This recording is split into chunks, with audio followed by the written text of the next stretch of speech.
ছেঁড়া কাঁথায় শুয়ে লাখ টাকার স্বপ্ন দেখলে তাকে তো উচ্চ শিক্ষা দিতেই হবে। ও কলেজের ফিসই ঠিকঠাক দিতে পারতো না, সে আবার আমাকে বিয়ে করার স্বপ্ন দেখে। ঠিকই বলেছিস, জামা কাপড়ের যে অবস্থা দেখে তো মনে হয় না চাকরি বাকরি কিছু করে বলে। মার মার মার মার মার, ওই তো সামনে সামনে, এই নক্কর দিচ্ছে আমাকে। আই আমার এইচপি নেই তুই। জানিস ভাই, আজকে আমাদের বাড়িতে আইপিএস অফিসার লাঞ্চ করতে আসবে।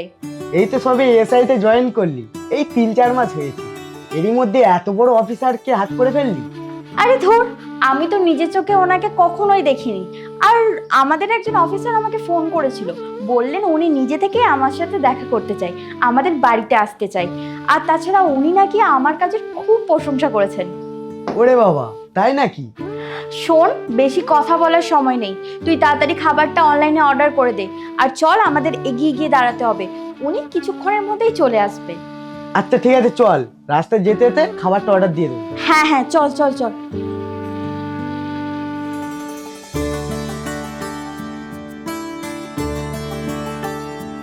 আরে ওটা পবিত্র না? হ্যাঁ, ওর মতনই তো লাগছে, চল কি দেখি। আরে পবিত্র, তুই এখানে? হ্যাঁ আমি। আরে দিদি, এটাই সেই ছেলেটা নয় যে তোকে কলেজে প্রপোজ করেছিল, তুই একটা চড় মেরেছিলিস? ঠিক ধরেছিস, চর বারমানো তো কি করব, ছেঁড়া কাঁথায় শুয়ে লাখ টাকার স্বপ্ন দেখলে তাকে তো উচিত শিক্ষা দিতেই হবে, তাকে তো আর এমনি এমনি ছেড়ে দেওয়া যায় না। আর তাছাড়া ও কলেজের ফিসই ঠিকঠাক দিতে পারতো না, সে আবার আমাকে বিয়ে করার স্বপ্ন দেখে। যা করেছিলিস একদম ঠিক কাজ করেছিলিস। তুই সেই একই রকম রয়ে গেলি, আর তোর ভাইটাও ঠিক তোর মতো হয়েছে। মুখ সামলে কথা বলো, তুমি হয়তো জানো না আমার দিদি কে, আর যদি জানতে এই কথাটা বলার সাহস পেতে না। আরে ওকে বলে কি হবে, ও যদি জানে যে আমি এসআই তাহলে আবার হাতে পায়ে ধরে কাজ চাইতে শুরু করে দেবে। ঠিকই বলেছিস, জামা কাপড়ের যে অবস্থা দেখে তো মনে হয় না চাকরি বাকরি কিছু করে বলে। তোরা সেই একই রকম রয়ে গেলি, টাকা দিয়ে মানুষকে এখনো বিচার করিস। প্রতি মুহূর্তে পৃথিবী কত কিছু বদলে যাচ্ছে, আর তোরা নিজেদের মানসিকতা একটুও পাল্টাসনিস। তোর সেই কলেজ লাইফ থেকেই মুখেতে বড় বড় কথা শুনেছি, খালি পেটে নাকি মানুষের মুখ থেকে একটা বাক্য বেরোয় না। আর তুই এখানে দাঁড়িয়ে দাঁড়িয়ে ভালোই তো খালি পেটে বক্তৃতা দিয়ে যাচ্ছিস। ভাবলাম কতদিন পর দেখা হলো, একটু ভদ্রভাবে কথা বলবি, তা নয় তোরা আবার শুরু করে দিয়েছিস। ভদ্রভাবে কথা বলবো তোর সাথে? নিজেকে কখনো আয়নার সামনে দাঁড় করিয়ে দেখেছিস? পারলে একবার দাঁড় করিয়ে এই কথাটা মনে করিস। আর তাছাড়া আমার সাথে কথা বলার জন্য একটা লেভেল দরকার, যেটা তোর নেই। নিজেকে কখনো দেখেছিস সামনে সামনে? আর চাকরি বাকরি করিস বলে তো মনে হয় না। এক কাজ কর, আমাদের বাড়িতে চলে আসিস, কিছু একটা কাজ দিয়ে দেবো, সেখান থেকে অন্তত তোর খাওয়া খরচাটা উঠে যাবে। এসব তুই কি বলছিস পায়েল? আরে বাবা, তোর ভালোর জন্যই বলছি। আজ আমাদের বাড়িতে আইপিএস অফিসার আসবে, সেখানে যদি তার হাতে পায়ে ধরে তুই একটা নিজের ব্যবস্থা করে নিতে পারিস, এতে তো তোরই লাভ, নিজে একটা সেটেল হয়ে যেতে পারবি। আর কতদিন এরকম বেকারদের মতো ঘুরে বেড়াবি বল? আরে আমি তোর বন্ধু হই, তোর জন্য তো এইটুকু করতেই পারি। বেশ, বলছিস যখন চল দেখি তোর বাড়িতে কি কাজ আছে। দেখলি তো দিদি, হাজারটা বড় বড় ডায়লগ মেরে শেষ পর্যন্ত কাজ করতেই যাচ্ছে, দেখেই মনে হচ্ছে কাজ খুঁজতে এসেছিল। আচ্ছা ঠিক আছে, চলো চলো, ভালো করে কাজ করলে তোমাকে খেতেও দেওয়া হবে। ভাই তুই এখানে দাঁড়া, অফিসার আসলে বাড়িতে ভালোভাবে নিয়ে যাবি, কোনো যেন অসুবিধা না হয়, ঠিক আছে? ঠিক আছে, তুই যা, কিছু চিন্তা করিস না। আর তোর এই গরিব বয়ফ্রেন্ডটাকে নিয়ে গিয়ে দেখ বাথরুমটা পরিষ্কার করে নিতে পারিস না। চল।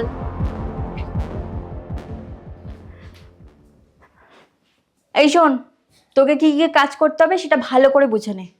বাথরুমগুলো পরিষ্কার করবি, আর এই রুমটাকে ভালো করে মুছে দিবি।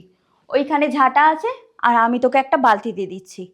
কোথাও যেন একটুখানিও ময়লা না থাকে, বুঝতে পেরেছিস?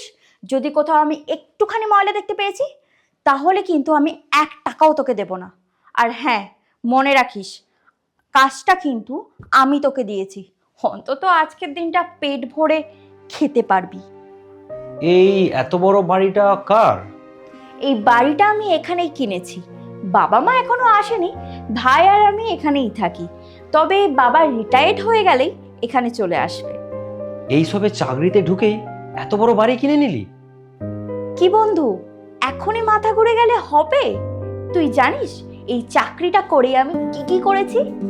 এই বড় বাড়িটা কিনেছি, আমার নিজের দুটো গাড়ি আছে, আর এর পাশেই আমার দুটো ফ্ল্যাট আছে, আর ব্যাংক ব্যালেন্সও কম নেই। তোকে বলেছিলাম না কলেজে যে তোর জন্য আমি জন্মাইনি। আমার লক্ষ্য অনেক বড়। কি আফসোস হচ্ছে তো যে তুই আমাকে বিয়ে করতে পারছিস না?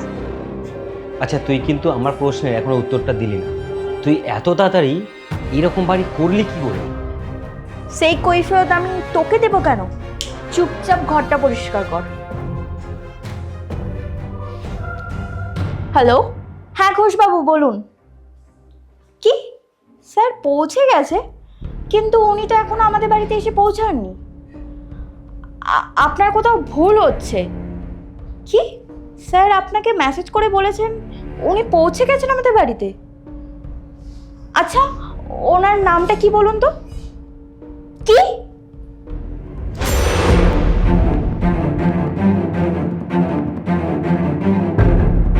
আমাকে ক্ষমা করে দিন স্যার, আমার অনেক বড় ভুল হয়ে গেছে। আমি বুঝতে পারিনি যে হ্যাঁ আপনি আইপিএস অফিসার। প্লিজ আমাকে ক্ষমা করে দিন স্যার, আমি বুঝতে পারিনি।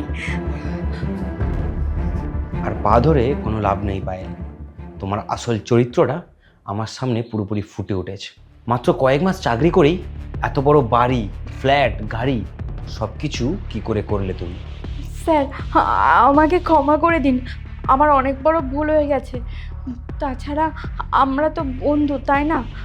আর তুমি তো আমাকে ভালোবাসতে। Shut up! আপনি বলে কথা বলো। তুমি এত তাড়াতাড়ি এত বড় বাড়ি, গাড়ি কি করে করলে? তোমার এগেনস্টে আমি একটা ইনভেস্টিগেশন টিম রেডি করছি। তুমি এসব কি করে করেছো সব কিছু ডিটেল আমার কাছে চলে আসবে। তারপর তোমার জায়গা হবে ওই জেলখানা। স্যার আমার অনেক বড় অন্যায় হয়ে গেছে, প্লিজ আমার চাকরিটা নিয়ে নেবেন না। আমি আর কখনো এরকম ভুল করব না। লোক সমাজে আর মুখ দেখাতে পারবো না যদি আমার চাকরিটা চলে যায়। Please sir, please. অন্যায়কে প্রশ্রয় দেবো বলে আমি আইপিএস অফিসার হইনি, আর তুমি আমার সাথে কলেজে পড়তে বলে সেই জন্য তোমাকে যদি আমি ক্ষমা করে দিই, অনেকগুলো অন্যায়কে প্রশ্রয় দেওয়া হয়ে যাবে। আর যেটা চাকরিতে ঢোকার সময় আমি শপথ নিয়ে বলেছিলাম এই কাজ কোনো দিন করবো না। তাই তুমি যতই আমার পায়ে ধরো না কেন, তোমার জেল যাওয়া থেকে কেউ আটকাতে পারবে না। আমি ভেবেছিলাম তুমি যেহেতু আমার বন্ধু, তোমাকে আমি চেঞ্জ করে নিতে পারবো, কিন্তু না। এখানে এসে যে ব্যবহার দেখলাম, তোমার ব্যবহার সেই আগের মতোই রয়ে গেছে। কারণ তোমার সেরকম মেন্টালিটি এখনও রয়েছে, আর সেই মেন্টালিটি, সেরকম ব্যবহারের শাস্তি পাওয়াটা এখনও দরকার। আমি সব বুঝতে পেরেছি স্যার।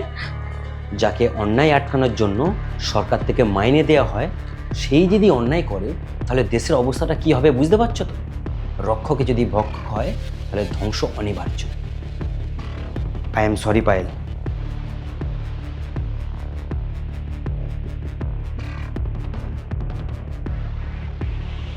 তুই কাঁদছিস কেন দিদি? নিশ্চয়ই ছেলেটা তোর কিছু বলেছে। দাঁড়া, ওকে মজা দেখাচ্ছি। তুই কি ওকে মজা দেখাবি? ওই আমাদের মজা দেখাবে। সব শেষ হয়ে গেছে রে ভাই। মানে ওই 2 টাকার ছেলেটা তোকে কি মজা দেখাবে? ও জানে তোর পাওয়ারের কথা। এই পাওয়ার দেখাতে গিয়েই আজ আমার পাওয়ার চলে গেল। আমাদের মনে রাখা দরকার ছিল যে বাপেরও বাপ থাকে। সরকার যখন আমাদেরকে একটা ক্ষমতা দেয়, তখন আমরা ভাবি মানুষের ভালো করব, মানুষের উপকারে আসব, অন্যায়ের প্রতিবাদ করব। আর যখন সেই পাওয়ারটা হাতে চলে আসে, তখন আমরা রাক্ষস হয়ে যাই, অন্যায় করা শুরু করে দিই। প্রতিবাদের জায়গায় নিজেরা অন্যায় করি। আর যখন সবটা হাত থেকে বেরিয়ে যায়, তখন আমরা আফসোস করি। আর সেই জিনিসটাই এখন আমি করছি। আমি জানি না কেন এত বড় ভুল করে ফেললাম। মানে কি বলছিস দিদি? আমি তো কিছুই বুঝতে পারছি না। পবিত্রই আসলে আইপিএস অফিসার। কি?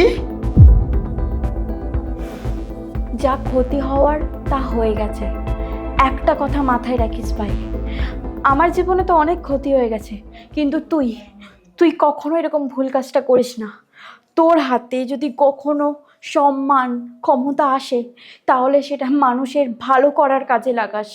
সেই ক্ষমতার অপব্যবহার করে নিজের আখেরটা গুছিয়ে নিস না, তাহলে কিন্তু তোর অবস্থাটাও ঠিক আমার মতনই হবে। মাথায় রাখিস কথাটা।